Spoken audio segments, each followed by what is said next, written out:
The rain had been soft at first, lace against the windshield, then steady enough to smear the city lights into long, honest lines. I drove slow, not because the road demanded it, but because I wanted the time. A few extra minutes to hold my hand steady and to tell myself the right thing to say when I saw her. Before we continue, make sure to hit the like button. Also tell us in the comments, what time is it where you are right now and which city are you watching from? I love seeing how far our stories travel. I laughed at myself for the odd little habit of narrating the trip, the way an old cop might mutter what he sees to keep his head clear. 62, no. 72 with a back that complains if I sit too long and a left knee that remembers every ladder I ever climbed. My hands still smelled faintly of smoke from the last time I volunteered down at the station. Habits don't die easy. My wife always said I kept a little of every building I ever fought in my fingers. She was sleeping now somewhere 2 floors up, the surgeons having told us it would be a simple repair and then a proper rest. I had plans for how I'd tease her about the hospital jello and the hospital bed that creaked like an old floorboard. Small, stupid things. Normal things. Outside, the rain blurred the neon of a diner that used to be our first date spot. Inside, the radio coughed out some old blues I used to hum in the engine bay. The song felt like punctuation. I pulled into the hospital valet with the engine still warm, handed the keys over to a teenager who tried to hide his cigarette behind a newspaper. He mumbled something about icing on the steps and I walked under the awning, the lights reflecting off the wet pavement.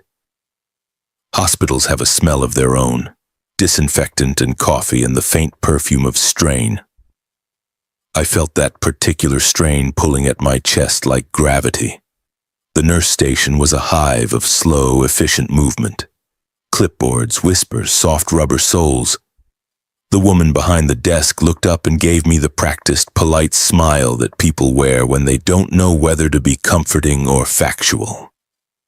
I told her my wife's name, her ward, and the nurse's efficient nods turned paperwork into a path. She pushed a visitor bracelet into my hand like she was passing me a small official coin, and I slipped it on the wrist I'd kissed every morning for 48 years. I read the room numbers from the corridor signs, each door a story.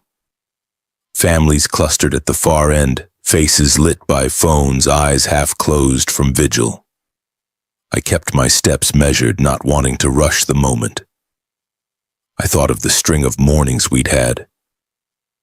Coffee, paper, her humming at the sink while I read the sports page and pretended I knew something about the team she cared for.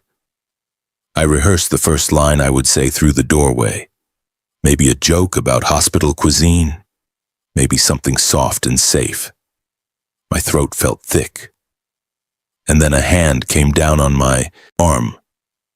"Wait, sir," the nurse said, less a command than a plea. She was younger than me by decades, name badge, Alvarez with a small hospital pin that caught the corridor light. Her eyes, when they found mine, held a careful wariness, the kind you get when you're about to deliver a fact that will change someone's map. "Please, just don't go in yet." It was a small thing, a pause between heartbeats, the way a record scratches when it hits an unexpected note. The air in the hall seemed to tighten. I smiled because that's what people do when they think they can negotiate with fear. "Is she?" I started, and the words frayed on the edge of the syllable. Nurse Alvarez stepped closer, lowering her voice the way nurses do when a secret might unsettle more than it saves. "It's not about her condition, sir," she said. "It's about who's been here to see her. We need to talk for a minute. Please." Her hands were steady, but there was an urgency in her fingers, the twitch of someone who'd stayed awake too many nights watching monitors. I remember every detail in that minute like a man cataloging evidence because it steadies the head. The fluorescent hum above us, the smell of lemon sanitizer, the distant beep of a monitor through the wall, the way the rain made the corridor windows into black mirrors. I told myself I was prepared for anything. After a life of emergencies, you pick up a tolerance for bad news. But whatever grit I had packed dissolved when she opened her mouth again. "There's footage," she said, voice low. "Security brought it to me. Someone has been visiting your wife after visiting ours. He's using the family verification code to get past the desk. He's been there the last 3 nights. He's been right by her. Sir, it's your son." The words arrived like a cold hand spread across my chest. My son. The word tasted wrong there in the sterile air. I had not spoken to my son in 15 years, not since the night of the argument that ripped through the house like a busted water main. I had imagined reunions in which apologies were offered over coffee. Small, imperfect reconciliations. I had not imagined a grainy security clip, a stranger in the light who knew how to say our family's password. Security. My voice was more brittle than I intended. The nurse nodded and reached for a tablet behind the desk. She tapped it twice and turned it to me. The screen glowed. In black and white, a figure sat in a chair by a hospital bed, his head bowed, hands clasped. He looked smaller in the grainy footage, like a photograph of someone you once knew. For a second, my brain refused to match the shadow on the screen with the man in my memories. The hard jaw at my child's face, the laugh lines he'd picked up from me and my wife. And then the hairline, the way he tilted his head, proof in a dozen tiny gestures. I could feel the old instinct rise, the procedural mind I'd used to direct firefighters and patch together salvage plans in the dark. Questions stacked themselves. How did he get in? Was she telling him things? Had she been scared? I thought of her lying there, trusting and small in the hospital bed, and a strange, hot anger pushed up under my ribs. Nurse Alvarez watched me, her expression unreadable. "I didn't want to tell you in the hallway," she said, "but you deserve to know before you see her. We can pull the footage if you want to look, or you can go in and talk to her. Either way, you should know." I looked at the tablet until the grainy figure wanted to be punched through the screen. The hallway around us went on being a hallway, nurses moving, the soft shuffle of slippered feet. But my world had narrowed to the 2 frames of that surveillance footage. I had always thought of my son in terms of who he'd been at 7, at 13, the boy who learned to tie knots and strip varnish with me in the shed. Not in the last picture, a man who knew the password to our family. "Let me see," I said finally, and the nurse slid the device across the counter toward me as if passing a piece of something sacred back to the living. The nurse led me to a small room off the main corridor, the kind used for family consultations, neutral walls, too much light, chairs that creaked under grief. She left me with a security officer who looked young enough to have been a rookie when I was retiring. He nodded politely and gestured toward a screen on the wall. "This is from the past 3 nights," he said. "She was logged as having a visitor each time, male, name verified on file. Family code checks out. No incident reports." He pressed play. The first clip showed my wife's room at night, lit by the blue pulse of monitors. My son sat beside her, half in shadow, one hand on her blanket. She was awake, eyes open, not smiling, not relaxed. His mouth moved, hers too, and though there was no sound, something about the rhythm of it made me lean closer. I'd spent a lifetime reading small signs when someone was about to panic, when a fire was about to roll over your head. And I knew fear when I saw it. Her hands clenched in the blanket. He leaned in. The next clip was the same. Same chair, same time, same quiet dread. The officer cleared his throat. "Sir, he presented the correct code each night. Without that, we can't deny entry unless there's a security concern. I just thought, you should be aware." I thanked him the way people thank doctors who just told them the tumor's back. Mechanically, because manners are muscle memory. When I stepped into her room, it was late enough that the hallway clocks were lying to themselves. She was awake, half propped by pillows, eyes brighter than I expected. The moment she saw me, her breath caught. "You shouldn't drive this late," she whispered, the same greeting she'd used every night since our son was old enough to borrow my truck. "I couldn't sleep," I said. She smiled weakly. "Neither could I." There was an IV in her wrist, a plastic clip on her finger measuring the life she had left. I pulled the chair closer, close enough to smell the antiseptic on her skin, and tried to start small. "The nurse says you're healing fine." "I am," she said. Then she looked at me with the eyes that used to see through smoke to find the door. "You know he was here."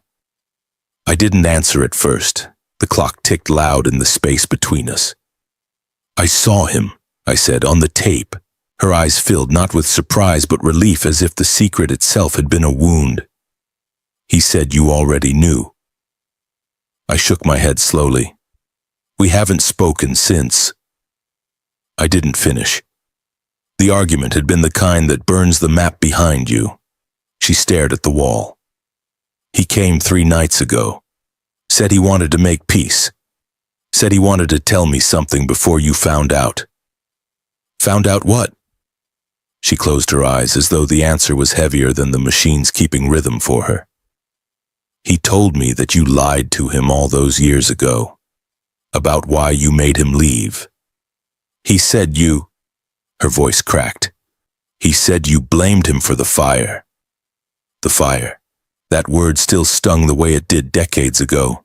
The blaze on Harbor Street, the warehouse collapse, the night we lost a rookie because I made a call too late. My son had been 16, had begged to ride along that night. He'd watched me come home blackened and shaking and had learned what guilt looks like up close. "I never blamed him," I said. "I blamed myself." "He doesn't believe that anymore," she said. "He said he found proof." I wanted to ask what proof, but she was already fading, her voice thinning like smoke. "He said there's something I should tell you before it's too late." Her eyes opened wide then, not frightened but certain. "I wanted to, but I thought you already knew." I stayed by her side until her breathing evened out and the machines returned to their quiet pulse. I wanted to reach for her hand, but I didn't trust mine to stay still. Outside, the nurse found me standing in the hallway. "She needs rest," Alvarez said softly. "I know. Do you want us to restrict visitors?" I thought about it for a long time. "No," I said finally. "If he comes again, I want to be here." The nurse nodded and walked away. I sat back down in the chair by the bed and watched her sleep. The monitors blinked like distant streetlights, steady, indifferent. Somewhere beneath the mechanical hum of the ward, a night janitor's mop whispered against tile, and I realized I was waiting. Not for the next visiting hour, not even for morning, but for him. The next morning smelled of coffee I couldn't taste. The kind poured from hospital machines that run on habit more than water. I'd spent the night in the truck, half asleep, half listening to the static of late AM stations. And when the sun came up over the concrete garage, I went back inside, pretending the day would make sense if I just kept walking toward her room. The hospital was quieter in the early hours, that strange peace between shift changes when even the machines seemed to hold their breath. I passed the nurse's desk. Alvarez wasn't there. A different nurse smiled, unaware of the ache in the space between my ribs. When I reached her room, the door was open. My wife was awake, sitting up, the morning light making her skin look almost translucent. She turned her head when I came in, and something in her expression told me she hadn't slept either. "I thought you'd gone home," she said. "I tried," I answered. "Didn't take."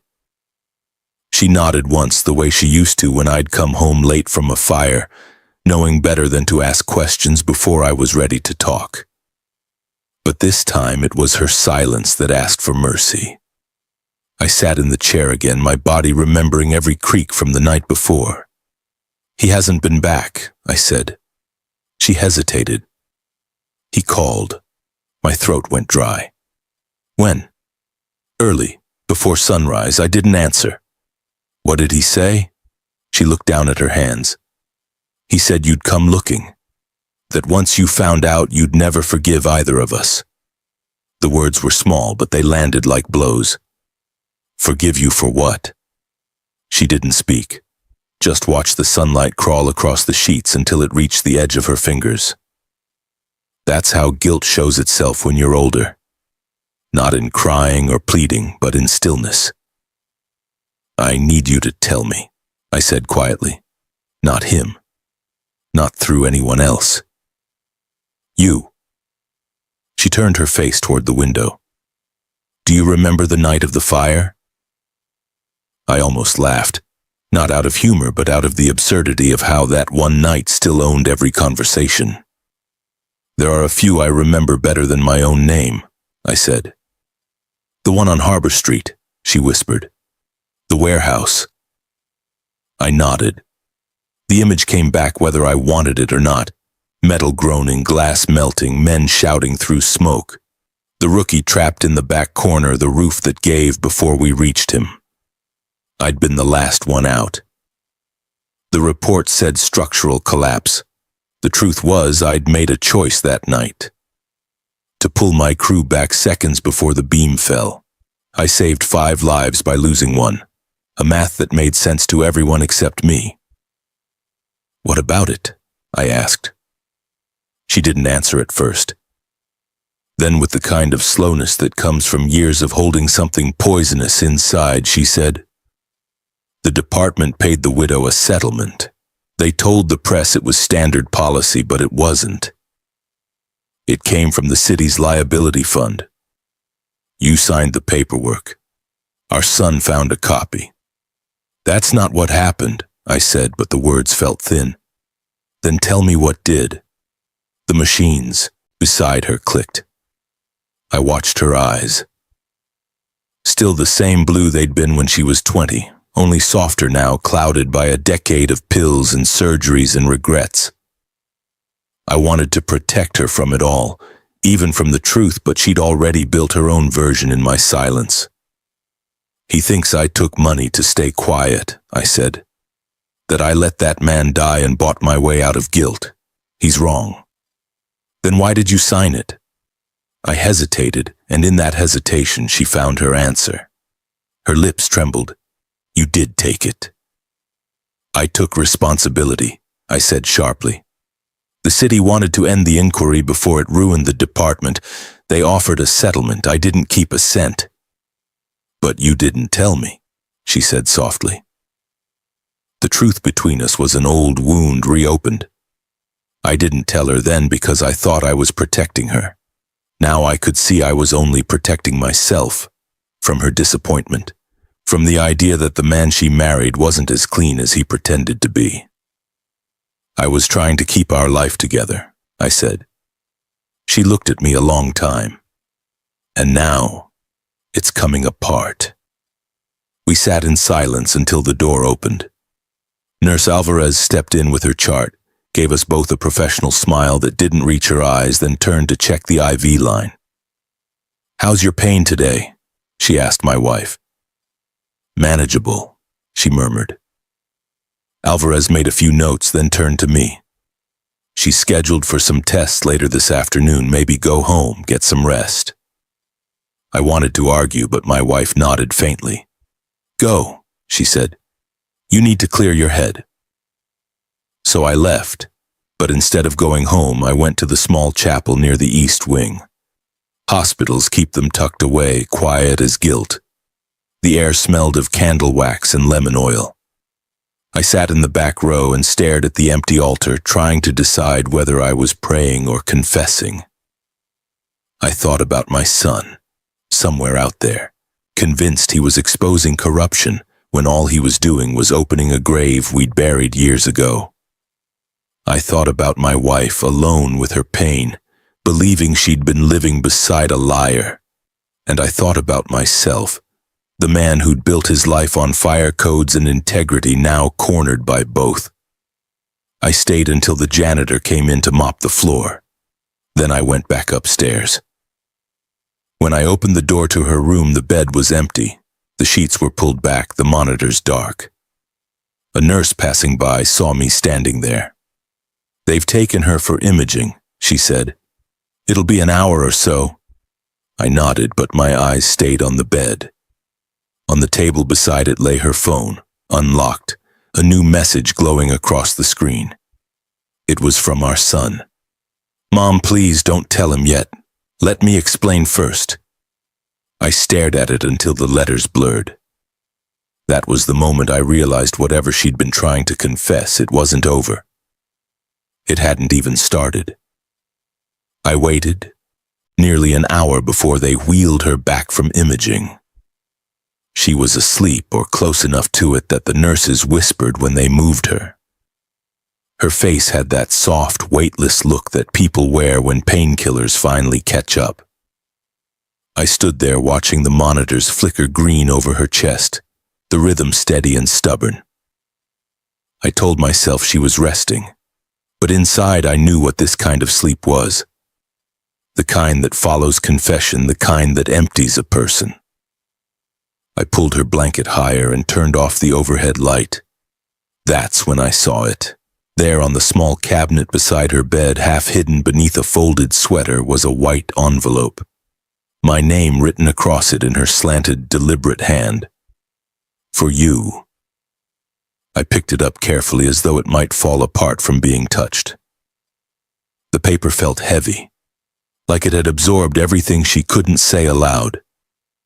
For a long time, I just stared at my name. My eyes traced the curve of the letters, the slight tremor at the end of the Y. When you've shared a life with someone for nearly 50 years, you learn their handwriting like you learn their voice. You can tell what mood it was written in. This wasn't anger or haste. This was resignation. I slipped the letter into my jacket pocket, intending to wait until morning. But waiting and pretending are cousins, and I'd already spent too much of my life with both. Outside, the hospital's courtyard was slick from last night's rain. I sat on one of the benches beneath a flickering lamp and opened the envelope. The first line stopped me cold. "If you're reading this, it means he told you." I read it again, slower, letting each word sink in. She had written in short, breathless sentences, as though afraid she'd lose her courage between them. "He came to me 3 weeks ago. I didn't tell you because I didn't believe him. He said he found a file from the old case, Harbor Street. He said the money didn't come from the department at all. It came from a private policy under your name, transferred to the widow after the investigation was closed. He said you've been carrying the blame to protect someone else." I looked up at the dark windows of the hospital. Every one of them held a story. Every one of them a secret. I kept reading. "He told me that you weren't the one who made the call to pull the team out. That you took the blame for a decision someone else made, someone with a family to protect. He said you did it for them, for us." I felt my throat tighten. I knew exactly which line of that fire she was talking about. The rookie who died, the call that saved 5 others. The one man who had radioed to me asking if we should keep pushing forward. I told him no. But the voice that first said pull back hadn't been mine. It had been hers. She'd been a dispatcher back then, part-time, filling in during an overnight shift. My wife, the woman I'd fallen in love with because she had nerves of steel and the kind of voice that could make chaos sound temporary. She'd been on the radio that night, and she'd called for the retreat, not me. I read on, my hands shaking. "I was afraid to tell you. The department said if it came out that I'd been on duty without certification, they'd reopen the case and void the settlement. You'd lose your pension. Our son found out somehow, I think through the records office. He said he wanted to make it right. But I think what he really wanted was to hurt you for the years you shut him out. The paper blurred. I blinked hard, pressing the edge of it against my knee to keep steady. He doesn't understand what we did. What I did. You took the burden so I wouldn't have to. And now he thinks he's saving me by exposing you. I don't know how to stop him without telling him the truth. But if I do, he'll never forgive me either. I folded the pages carefully back into the envelope and sat there, staring at nothing. The sound of the rain starting again filled the courtyard. Somewhere above me a window opened and closed. The faint hum of a generator kicked in. The truth had finally arrived, years late, wearing the wrong uniform. She had called the order that night, and I had let everyone believe it was me, to protect her, to protect our family. And now, our son thought he was the one saving her. I should have felt relief, but what I felt was a kind of hollow ache, as if every beat of my heart was echoing inside an empty building. I went back inside, folded the envelope in half, and tucked it into my pocket again. She was still asleep when I returned, her breathing shallow but steady. I sat beside her bed and took her hand. It was warm, fragile, the skin paper thin over the bones. "I read it," I whispered. "You shouldn't have had to write it." Her eyelids fluttered slightly. Whether she heard me or not, I'll never know. I leaned closer. "He doesn't know everything," I said quietly. "But I do now. And that's enough." I sat there the rest of the night, listening to the machine's hum, watching her chest rise and fall, every breath a reminder that truth, like fire, doesn't destroy everything it touches. Only the parts built too close to the lie. When dawn came, I slipped the letter back into its envelope, folded it twice, and placed it inside my jacket. I'd spent a lifetime protecting my family from the truth. Now, for the first time, I'd have to protect the truth from my family. Morning found me where night had left me. In that same chair, the letter folded in my jacket like a confession I hadn't earned. A nurse came in with the breakfast cart and a practiced smile that told me she'd been briefed not to ask questions. My wife was still asleep, drifting in morphine-gray dreams. I stood, stretched the knots from my back, and looked around the room the way I used to scan a burned-out structure. Slow, deliberate, noting what didn't belong. Something didn't. The flowers on the side table were new, pale lilies in a disposable vase with the hospital's logo still taped to it. Beneath them, the glass of water I'd left last night was half empty and warm. No one on shift would have changed the vase at that hour. Someone had been here after me. I checked the visitor log on the clipboard by the door. No new signatures. The last entry was mine. But when I bent closer, I saw faint impressions in the paper beneath it, as though someone had signed and then ripped the top sheet away. The indentations spelled out his name, my son's. I went cold all over. The nurse confirmed what I already knew. Security said he showed a family ID and left around midnight, she murmured. No disturbance reported. Her voice softened. "I thought you'd requested no restriction." I had. I'd wanted him to come back, but not like this. When she left, I checked the drawers beside the bed. In the second one, behind the folded hospital gown and a paperback she'd never read, was a small black object wrapped in tissue.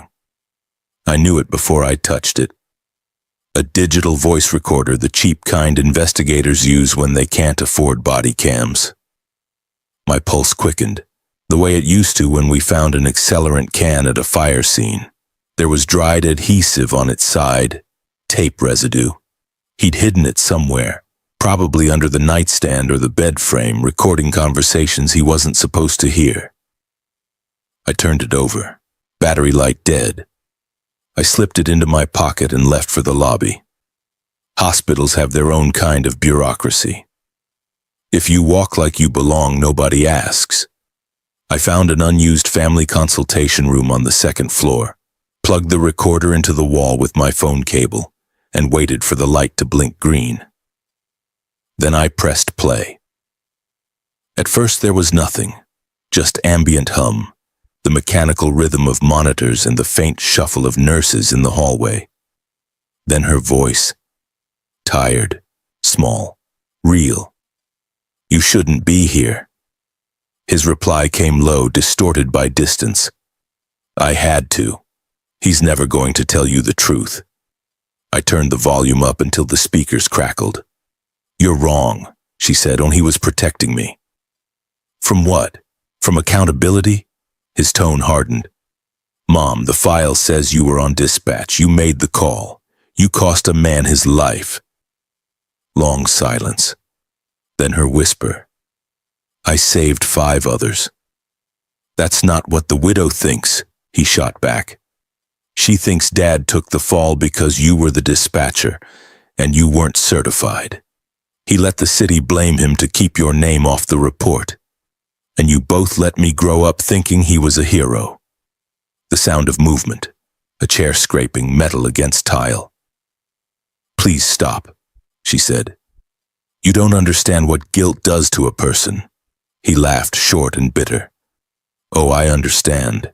You lie until the truth feels like the betrayal." Then, footsteps, the scrape of the door. The recording ended with a long, empty hiss. I sat there a full minute before moving. Not from shock, that had already burned through, but from the precision of it. He'd recorded her confession, probably intending to use it, maybe to confront me, maybe worse. I checked the device's memory. 2 files. The one I'd just heard was labeled with the date from 2 nights ago. The second was time-stamped yesterday, 11:56 p.m., 13 minutes before he'd left. I hesitated, thumb hovering over the button. Old instincts flared. Don't rush into a dark room without knowing the floor plan. I copied both files onto a flash drive from the hospital's computer, then played the second one through earbuds. No voices this time. Just a single sound. Drawers opening, papers rustling, the faint click of a phone camera taking pictures. Then faintly, the beeping of the hallway monitors as someone walked past. He wasn't talking to her. He was searching for the letter, for proof, for whatever story he thought he could build from ashes. I rewound, listening again for any clue, a reflection, a whisper, a timestamp that told me how long he'd stayed. 52 seconds before the beep stopped. That meant he left right before the nurses' round. He'd known the schedule, which meant he'd been watching for days. When I left the consultation room, I walked straight to the security office. The young guard from before straightened when he saw me. "I need to see every exit camera from midnight last night," I said. He hesitated. "Sir, we can't." "Then call your supervisor." 10 minutes later, the footage rolled. My son crossing the lobby, hoodie up, face half hidden. Under his arm, a folder thick with papers. He didn't look like someone sneaking out. He looked like someone who thought he'd won. I copied the still frame onto my phone. The guard asked if I wanted to file a report. "Not yet," I said. "I just need to know which way he went."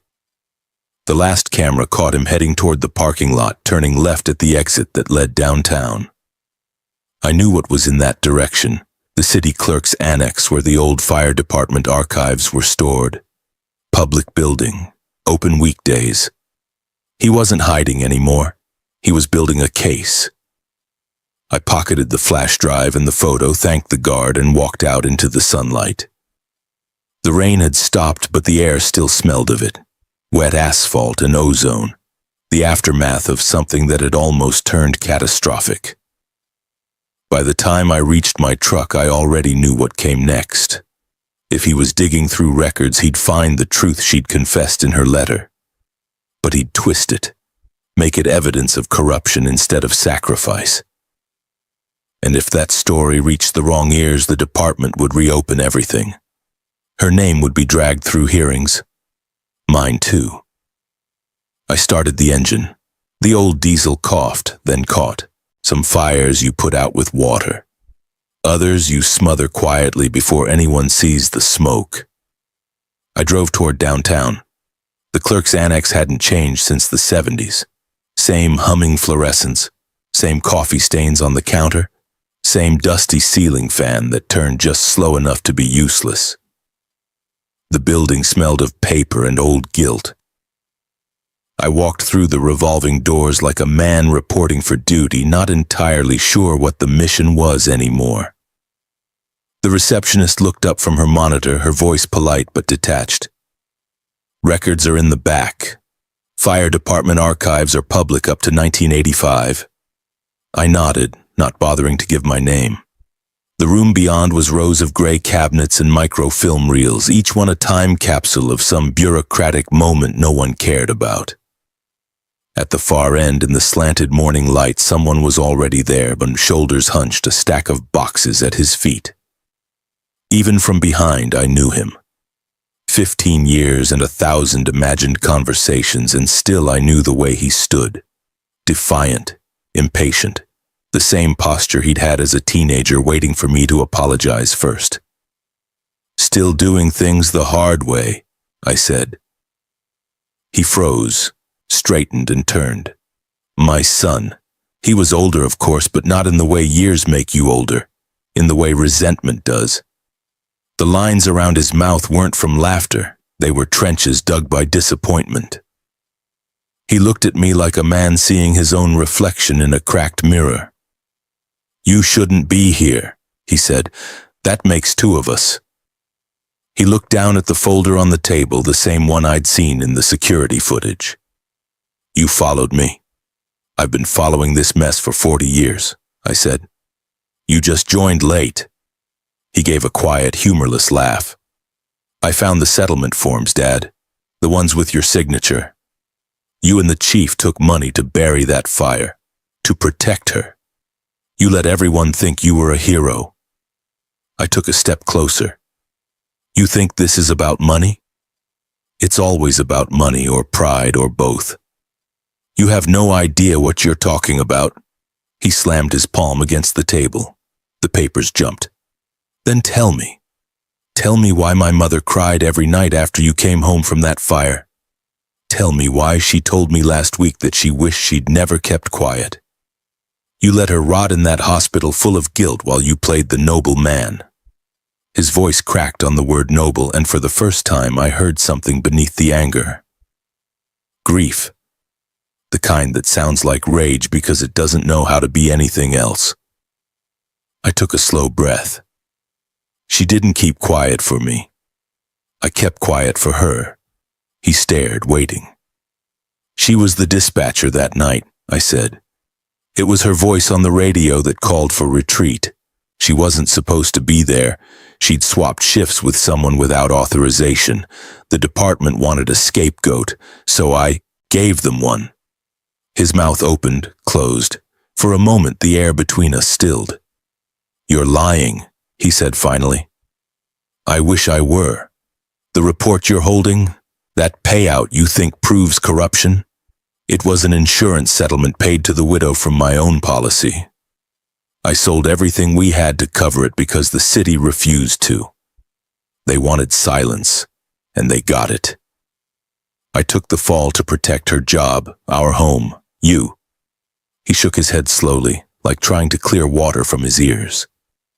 "You're telling me Mom killed that rookie?" "No," I said sharply. "She made a call, a hard one, the kind you never forgive yourself for, even if it was right. A roof was about to come down. She chose to save 5 lives instead of 1. You want to talk about guilt? Try living with that math." He dropped his gaze, his hands gripping the edge of the table until his knuckles whitened. "Why didn't you tell me?" "Because I wanted you to grow up believing your mother was strong, not haunted." He turned away, running a hand over his face. "She thought you hated her for it." "I never hated her," I said. "I loved her enough to let her believe I did. Sometimes that's the only way to protect someone." By letting them think you're the villain. He leaned on the table, shoulders shaking. When he finally spoke, his voice was barely a whisper. I recorded her. I thought if I got proof I could expose you. I wanted to make her proud. I wanted her to see me do the right thing for once. You wanted revenge, I said. He looked up. I wanted truth. We stood there in the gray light, two men built from the same stubborn wood. I saw myself in him, the same righteousness that once made me believe the world could be fixed if you just shouted long enough. Truth without mercy is cruelty, I said quietly, and mercy without truth is just cowardice. We both chose wrong in different ways. He looked down at the file, then back at me. His voice cracked. What happens now? I exhaled slowly. You give me the recordings, you delete whatever copies you made. Then you go see your mother and tell her you understand. And if I don't, then you'll destroy her, and I'll spend the rest of my life making sure you understand what that means. The words hung between us heavy. Final. Not a threat, a fact. He reached into his jacket, pulled out the flash drive, and placed it on the table. The small click it made against the wood was louder than any apology. I didn't know, he said. I know. For a long moment we said nothing, just the sound of paper shifting under the fan. Then he whispered, She's dying, isn't she? I didn't answer. He already knew. He closed the folder, slid it across the table toward me. I'll go to her, he said. You should too. As he walked away, I felt something break loose inside me, not relief, not forgiveness. Something quieter. The sound a beam makes when it finally stops burning and just collapses. I stood alone among the archives, the smell of dust and old smoke filling the air, the evidence of a life's worth of secrets laid bare. And for the first time since that night on Harbor Street, I wasn't sure if I'd saved anyone at all. Hospitals change their personality after dusk. The noise thins, the footsteps soften, and every light seems to hum in a minor key. I'd been in enough of them to know that night isn't measured by clocks there. It's measured by machines, by how often they sigh or blink.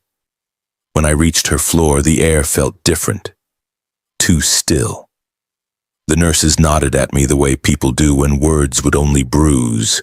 No alarms, no running feet, just the sound of soft rubber soles moving away down the hall. My son was sitting outside her room. He looked like a man who had been standing in the rain for days. When he saw me, he started to rise, then thought better of it. She's awake, he said quietly. She asked for you. I nodded. You go in first? He shook his head. No, I couldn't. I didn't know what to say. I touched his shoulder as I passed. It was the first time in 15 years I'd done that. His breath hitched just a little. Then I stepped inside. She was smaller than I remembered, her hair silver against the pillow, but her eyes, those stubborn, steady eyes, were open and clear. The monitors whispered their rhythm, steady and soft. The letter I'd read was on the table beside her, folded neatly as if it had always belonged there. I pulled the chair close, the same chair that had held every version of me this past week. The husband, the liar, the man trying to rebuild something from ash. I took her hand. You came back, she whispered. I always do, I said. She smiled faintly. He knows, doesn't he? Yes, I said. I told him everything. Her eyes filled, but no tears fell. Is he angry? He was. He's learning the difference between anger and grief. It's a hard lesson. I took a long time to learn it myself. She squeezed my hand weakly. You shouldn't have carried it all those years. I'd do it again, I said. Only difference is this time I'd tell you first. That made her laugh, a dry little sound that still somehow warmed the room. We sat there like that for a long while, listening to the machines talk to one another in their patient language. I told her about the flowers outside the station, the ones that still grow where the Harbor Street crew used to park their rigs. I told her our son had her same stubborn streak, the same need to make wrong things right, even when it hurts. She listened, eyes half closed as if storing each word someplace safe. Finally she said, "I wish I could have seen him one more time." I turned toward the door. "He's here." Her eyes widened a little. "Now?" I nodded. "He's waiting." A shadow crossed the threshold, our son hesitant, hands in his pockets like a boy again. He stopped a few feet from the bed, afraid to break whatever fragile peace hung between us. She smiled. "Come here." He did. He took her other hand, and for a moment the years between us dissolved. No accusations, no secrets, just three people bound by the quiet fact of being family. "I'm sorry," he said, voice breaking, "for all of it." "You have nothing to be sorry for," she whispered. "You just wanted the truth." He shook his head. "I wanted to fix what I didn't understand." Her eyes moved between us. "That's all any of us ever want." The monitor clicked a soft warning. A nurse peeked in, saw we were all calm, and backed away. I looked at our son. "She knows," I said, "everything, and she forgives you." He nodded, unable to speak. For a while, none of us did. The world outside went on turning, sirens in the distance, tires on wet asphalt. But in that room, time just paused, as if giving us one last chance to memorize each other. When the nurse finally came in again, it was to check the machines, not the people. She adjusted a line, smiled gently, and left us to our silence. My wife's eyes found mine again. "You can let it go now," she whispered. "I'm trying," I said. "You don't have to try. Just stop carrying what's already forgiven." I wanted to tell her everything. The years I'd wasted in anger, the nights I'd spent rehearsing apologies, but she already knew. She always had. Her eyes drifted closed, her breathing even. I stayed until the first edge of sunrise found the window, the light spilling across the bed in long, forgiving lines. She was resting, peaceful, not gone, just resting, and for the first time in decades, the weight inside my chest felt bearable. Our son stood beside me. He looked down at her, then at me. "What now?" "Now," I said, "we go home." We walked out together, past the nurses and the hum of early morning, into the soft gray light that smelled faintly of rain. The world outside was still wet but clean, as if something larger had decided to start again. I didn't look back when we reached the parking lot. Some things don't need to be watched to be remembered. As we reached the doors, I heard a voice behind me, gentle, familiar. The echo of that first night.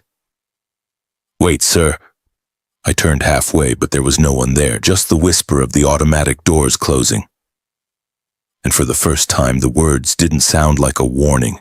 They sounded like permission. If this story stayed with you, take a moment to hit the like button. It helps more than you know. And tell me in the comments, what part hit you the hardest? Was it the truth, the forgiveness, or the silence that followed? I read every single comment, and your stories always remind me why I keep telling mine.